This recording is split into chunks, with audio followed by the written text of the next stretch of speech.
This is GM Word of the Week, and I'm Fiddleback. Atonement. We here at the Word of the Week are, in fact, human. We realize this may come as a surprise to some of our listeners, but we assure you this is the case. Not only are we human, we are, as they say, only human. Which is why we sometimes make mistakes. Well, that's one of the reasons. The other reason is that the very nature of this show requires us to violate one of the cardinal laws of writing week after week.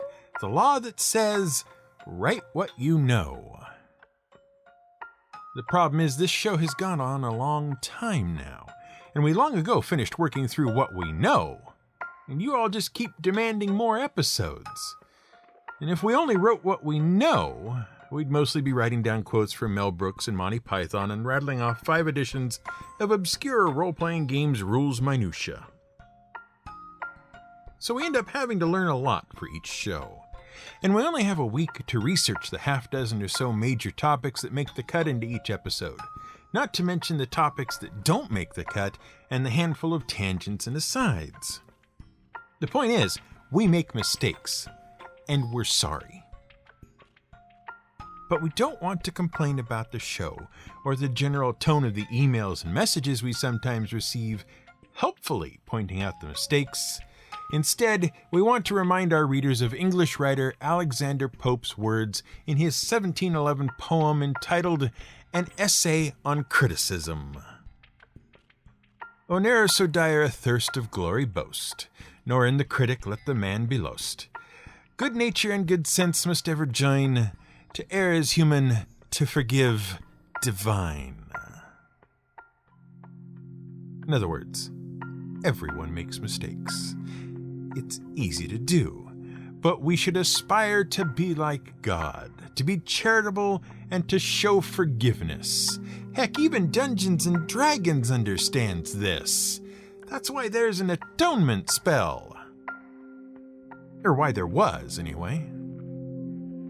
See, once upon a time, as we mentioned way back in our episode about the Paladin, there was this thing in our favorite fantasy role-playing game called alignment. It's still sort of there, but it doesn't do anything anymore. And we won't commit the sin of editorializing about that. Way back in the day, alignment was a way of taking a side in the great cosmic war between the forces of civilization and the forces of chaos. Characters were either lawful, part of the civilized world, or they were chaotic, part of the wild, supernatural world beyond the ken of mortal men. And this was mostly adapted from various fantasy writings of the day. The day being somewhere between 1950 and 1970. And the strongest example in fantasy literature was the one found in Poul Anderson's writings, especially the 1953 novel 3 Hearts and 3 Lions. But Michael Moorcock's own alternate Earth swords and sorcery stories about fantasy hero Elric of Melibone and Roger Zelazny's Chronicles of Amber series also mentioned the interplay between order and chaos, or civilization and the other world, and what have you. It was a common theme. Anyway, Gary Gygax was a fan of all those authors and more, and when he and his associate Dave Arneson created Dungeons & Dragons back in 1974, they included a codified system of 3 alignments: lawful, neutral, and chaotic. Basically as described. But when the time came to revise the game for a new edition for Advanced Dungeons & Dragons, suddenly, alignment changed. There were now 9 alignments built as a combination of 2 different moral and ethical outlooks. You could be lawful or chaotic, and you could be good or evil, and you could be either neutral on either axis or both. Thus, characters might be lawful good or chaotic good or lawful evil or neutral good or chaotic neutral, and so on. And there have been a lot of debates in the gaming community about how and why this change came about. And because lawful and chaotic were kinda sorta originally about the forces of civilization versus the forces of destruction in all those fantasy books and in the original Dungeons & Dragons, A lot of ink was spilled differentiating law and chaos from good and evil to make it all make some kind of sense. But even so, gradually, those distinctions got lost, and generally, lawful good was basically really good, and chaotic evil was tremendously evil. And people argued about all the stuff in between, and who was what and what it meant in the letter section of Dragon magazine and in their local gaming store. Because memes hadn't been invented yet. Interestingly, before the 1977 publication of Advanced Dungeons & Dragons made the 9 alignment system the law, both Gary Gygax and fantasy author David A. Hargrave were expanding the alignment system into the 9-point grid we know today, which has led to some argument about who actually invented it. Hargrave was a very active member of the role-playing game community back in the 1970s, and his own fantasy game world and series of modules called Arduin was one of the first products to compete with TSR's official D&D stuff. And Arduin used the 9 alignment system. But Gygax had also been writing about such a system in the pages of TSR's gaming publication, The Strategic Review, to lay the groundwork for the new system. And it seems one of the major reasons for the 9 alignment system was to provide a behavioral restriction to the Paladin, which was being expanded from a title for a lawful fighter who had survived long enough to earn a title into a full-on character archetype of its own. But none of that matters. What does matter is that once alignment became a big thing and character classes were restricted to certain moral and ethical codes in order to retain their powers, especially those dedicated to particular gods, the system also needed to have a way to deal with people who seriously violated their alignments, particularly in a world where running afoul of the wrong monster or magical item, like a mind-controlling vampire, an infectious werewolf, or a helm of alignment changing, could result in some pretty extreme violations of morals, ethics, and basic decency. Enter the Atonement spell. Assuming you were truly sorry for the mistakes you'd made, voluntary or otherwise, and they were truly mistakes, you could seek out a 9th level cleric of sufficient wisdom to cast an atonement spell on your behalf. And you would be absolved of blame, your alignment would be restored, and all would be forgiven. Because to err is human, or at least demi-human, but forgiveness requires divine magic. Historically, this whole business with seeking absolution through a divine ritual is a common theme in human culture, spirituality, and religion. Consider, for example, the word scapegoat. In modern parlance, a scapegoat is someone who is given the blame for the wrongdoings or mistakes of others. And usually it's a negative. It refers to someone being wrongly blamed for the sins of others. But a long time ago, a scapegoat was part of a ritual of atonement. In fact, it was part of a pretty big and important ritual of atonement. The story starts after the people of Israel were freed from Egyptian enslavement. The Israelites were having a pretty rough time of things. They were wandering the wilderness following Moses, and they were pretty grumbly and hungry and complainy. And so, after about 7 weeks of wandering, they came to Mount Sinai.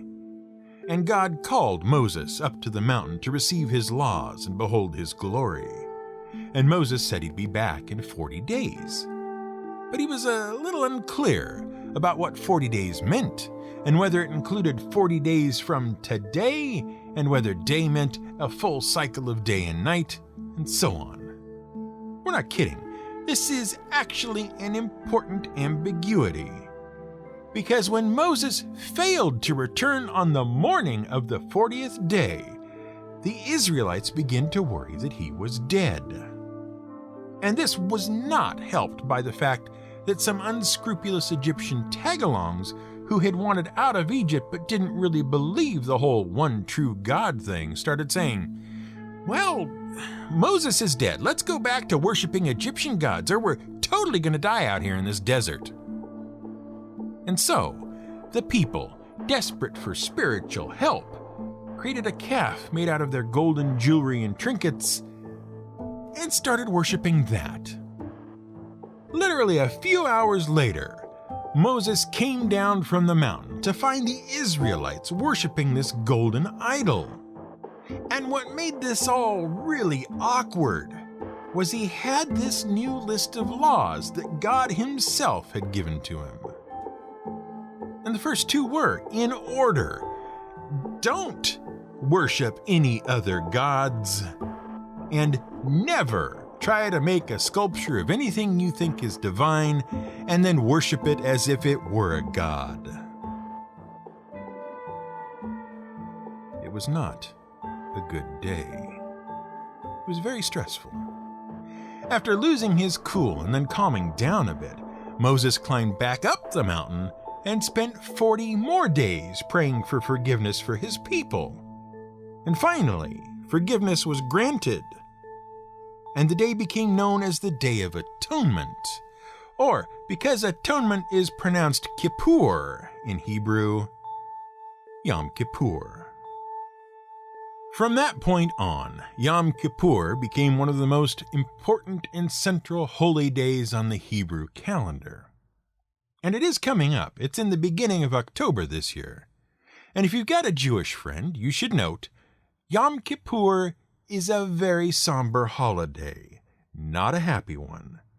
So don't wish a happy Yom Kippur. Instead, you can wish them an easy fast or a good year, because Yom Kippur is recognized with fasting and somber reflection on the failings, sins, and mistakes of the past year, and a pledge to do better in the coming year. But the scapegoat. This goes back to a ritual that started with this whole Day of Atonement thing. The idea was that on Yom Kippur, the Jewish people would choose from their flock 2 goats, good ones. One would be randomly selected to be sacrificed to God in an act of atonement. That was for asking forgiveness. To the other one would be transferred all of the various sins of the Jewish people, and that goat, the scapegoat, would be driven out into the wilderness to placate Azazel. Azazel was a demon or spirit or perhaps even a fallen angel who lived in the wilderness and represented sin, unholiness, and uncleanliness. The idea of transferring people's sins to something else in order to cleanse the person is not a uniquely Jewish idea. It also has strong roots in Christianity, at least during certain ages and in certain parts of the world. Let's talk about sin eaters. This was something that appeared in the 18th century in Europe, especially in Scotland, where the practice was particularly popular, and it continued through the 19th century and even appears to have made the trek to the Americas, where it was occasionally practiced by settlers in the Appalachian mountain regions who were descended primarily from Scottish immigrants. See, in most Christian traditions, it's important that you regularly confess your sins to a clergyman and then seek forgiveness, because if you died with certain serious sins on your conscience, on your soul, as it were, you might be denied entry into the kingdom of God in the next life. So what were you to do if a family member died and you weren't sure if they'd been forgiven of all of their sins? Well, you needed a scapegoat, someone to take the sins for themselves. That person was a sin eater. That was their job. And it wasn't a well-paid job. Basically, a sin eater was paid the equivalent of a couple of US bucks for their services. And they got a free meal. But the meal was kind of creepy, because it consisted of bread that had been sitting on a corpse. Oh yeah, you heard us right. See, the idea was that if you put a loaf of bread on a dead body, their sins would be drawn into the bread. And then, if someone else ate the bread, they would absorb all of the sins of the deceased. The deceased would be free and clear, and the sin eater would suffer the consequences. And sin eaters had a terrible reputation. The idea of absorbing the sins of the deceased and becoming more damned and more wretched is kind of off-putting. The sin eaters suffered a special sort of social stigma and isolation from their communities. And each was, in fact, a member of a community. Sin-eaters didn't wander from village to village, you see. Each village employed its own sin-eater who would take on the sins of all of their deceased. Now, though we've referred to this as a Christian practice, and it certainly has roots in Abrahamic traditions, like those of the Yom Kippur scapegoat, the fact is that sin-eaters were not really sanctioned by the church. They weren't associated with local churches and were usually hired by the families of the deceased, particularly when the deceased died suddenly and unexpectedly and may have had an unclean soul as a result. Sin-eaters were often persecuted, and the practice itself was banned entirely in many places. And it appears that it did eventually die out by the early 20th century. Oh, we should also point out that sin-eating did not involve eating any part of the cadaver itself. There was no cannibalism involved, as some stories and some video games might suggest. Which is not to say that it never happens. Some cultures do have funeral traditions that involve endocannibalism, the eating of certain internal organs of the deceased. Take, for example, the tragedy of the Foray people of Papua New Guinea.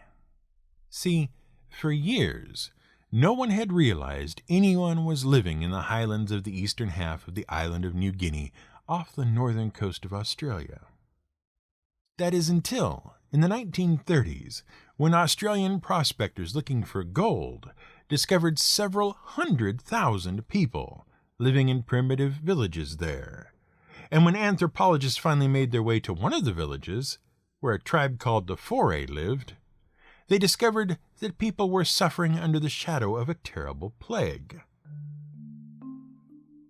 The Foray people, who numbered about 11,000, were losing more than 200 people a year to an unexplained illness. They called it the Laughing Death because people would lose control of their emotions as they degenerated. The disease was also named Kuru, which means tremble or shake, because the victims would also lose control of their muscles and limbs. What was most mysterious of all about this illness was who it infected. Among the adults, it infected women almost exclusively, and it ravaged them. Some Foray villages had no adult female populations left. As a result, the villages were dying. But it also infected children. Female children of any age could be affected, but male children over the age of 8 never seemed to get Kuru. For decades, researchers tried to unravel the mystery of Kuru. Because of the strange pattern of infection, they ruled out most normal vectors of transmission. They also ruled out contaminants and genetics. And it wasn't until 1961 when medical anthropologist Shirley Lindenbaum cracked the code. It had to do with the funeral practices of the Foray people. See, the Foray believed that it was disrespectful to allow a body to rot. If you truly loved someone, you would not bury their body to be eaten by worms or leave it to be consumed by maggots. Instead, you'd eat them yourself. So at their funeral, the body would be cooked and served to the funeral's attendants. The whole village, basically. But the brain was special. It was treated a little differently. It would be removed from the body separately, specially prepared, and consumed entirely by adult women. Because the Foray believed only adult women could contain the dangerous spirits living in the deceased brain. But the women would also share table scraps from the feast with their children, male and female. Except once a boy reached 8 years of age, he would start spending all of his time with his father and the men of the tribe, learning how to hunt. See, Kuru is actually similar to bovine spongiform encephalopathy. That's the proper name for mad cow disease. And both are caused not by a virus or by a bacterium, but by something called a prion. Basically, a prion is a misshapen protein. Proteins are biological chemicals that perform specific functions in living organisms, and mostly what they do has to do with their shape. They're like pieces of molecular machinery, or like molds, or like locks and keys. Prions are normally proteins which are bent and twisted into wrong shapes, and they're able to teach other proteins to bend and twist into the wrong shape. And the prion that causes Kuru collects in the brain and wrecks the proteins of a healthy brain. But we digress. The foray funeral traditions weren't really about passing sins from one to another as a cleansing or atonement. But speaking of scapegoats and atonement and plagues, let's talk about the flagellants. No, we're not talking about a zealous whip and scourge wielding character class from Red Hook Studios' 2016 horror role-playing computer game Darkest Dungeon. We're talking about the zealous whip and scourge wielding Christian radicals.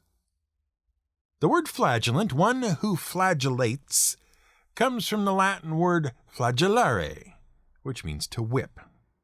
And we get the word flail from that. And flagellation is basically self-whipping or self-scourging.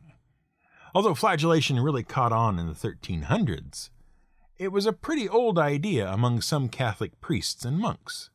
Most notably, it was taught as a form of penance, of atonement, by Peter Damian, a monk of the Benedictine traditions. And by the 11th century, it became a standard practice in some devout Catholic monasteries.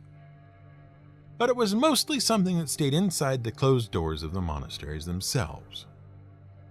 But then, in Perugia, in Italy, in 1259, as famine was gripping much of Europe and a blight destroyed most of the crops for the year, a group of flagellant monks went into the city center and began publicly whipping themselves and begging for mercy from God. This is the first known recorded incident of public flagellation by Catholic monks. And the practice spread. And then something else spread. As we mentioned in our episode entitled Plague, and in our episode entitled Rat, an outbreak of the Bubonic Plague spread across Europe and devastated the population. Today, we know the Bubonic Plague is caused by a bacterium that enters the bloodstream, makes its way to the lymph nodes, and destroys them. But in the mid-1300s, people didn't know about bacteria or lymph nodes and assumed that the plague was punishment from God. And so the membership and public displays of flagellant Catholic sects exploded. The flagellants would travel from town to town, scourging themselves in the streets and begging for mercy from God on behalf of the people of Europe. Today, we also know that the bubonic plague is a bloodborne illness. It's transmitted by fleas who move easily from place to place in the mangy fur of rats. But it's also transmitted by contact with infected blood. So the last thing anyone needed was groups of monks walking from town to town, ripping open bleeding wounds in their flesh. Of course, the actual impact they had on the spread of the plague is unknown, but most scholars are pretty sure it didn't help slow the plague down. That's for certain. Like sin eaters, though, the flagellants didn't always have the best relationship with the Catholic Church. They were initially tolerated, but as the popularity of the flagellant movement grew and the flagellants made some outlandish claims that ran afoul of church teachings, they were suppressed in many areas. See, one of the things they claimed was that they, the flagellants, could absolve you of your sins simply by flogging themselves on your behalf. And they also claimed to be able to work miracles. Stories spread that they had brought children back to life and given animals the ability to talk. Eventually, the practice was outlawed altogether, though flagellant sects did keep popping up until about the 16th century. The point was, the flagellants made some mistakes, like the foray and like the Israelites, which is only human. But the biggest mistake they made was claiming they could offer forgiveness, because forgiveness could only truly come from the divine. Or in Dungeons and Dragons, from the divine magic of a 9th level spellcaster. Or, hopefully, from charitable fans who understand that the authors and producers of their favorite podcast are also only human. This has been GM Word of the Week. It's written and researched by the Angry GM and produced by me, Fiddleback. You can support us on Patreon at patreon.com/GMWordOfTheWeek. You can find more at gmwordoftheweek.com and theangrygm.com.